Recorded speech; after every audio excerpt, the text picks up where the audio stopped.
If I died tomorrow, I would leave behind a graveyard of unfinished projects. From crochet to tattoo to paintings, crying baby, tarot cards, dirty dishes, a pile of laundry, and an annoyed baby. So I made one rule.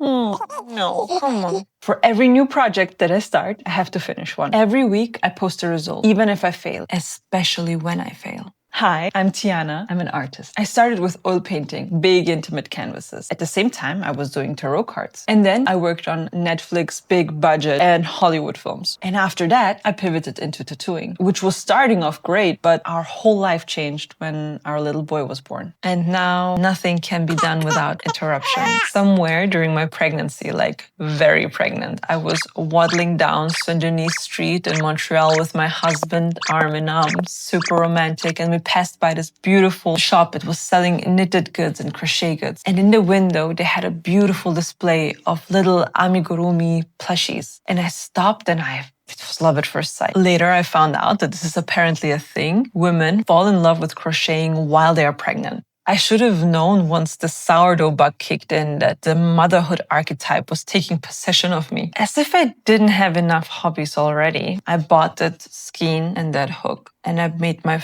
first little cute blue amigurumi ball. And soon after, I made my first crocheted doll. While making it, I got completely lost in it. I stopped scrolling, I stopped eating, I had to remind myself to drink water. I didn't even want to go to bed anymore. Then I looked into how people make a living off of crocheting and saw that they sell their own patterns on Etsy. And my brain exploded. Suddenly, I had ideas for entire worlds, characters, stories. I imagined you, yes, you, crocheting one of my designs, taking it to cafes, on trips, having it with you on quiet nights, then holding one of my creations in your hands, keeping it on your bookshelf or on your desk like a little artifact from a world that only created in my head before. That thought honestly made me want to pee myself. For the girls who know, they know. Postpartum is humbling.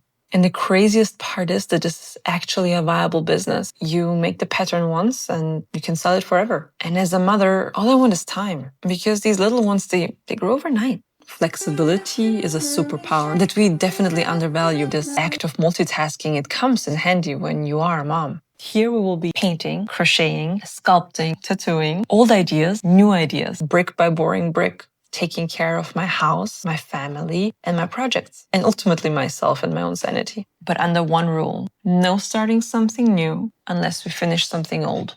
Let's start with our first old and new project, shall we?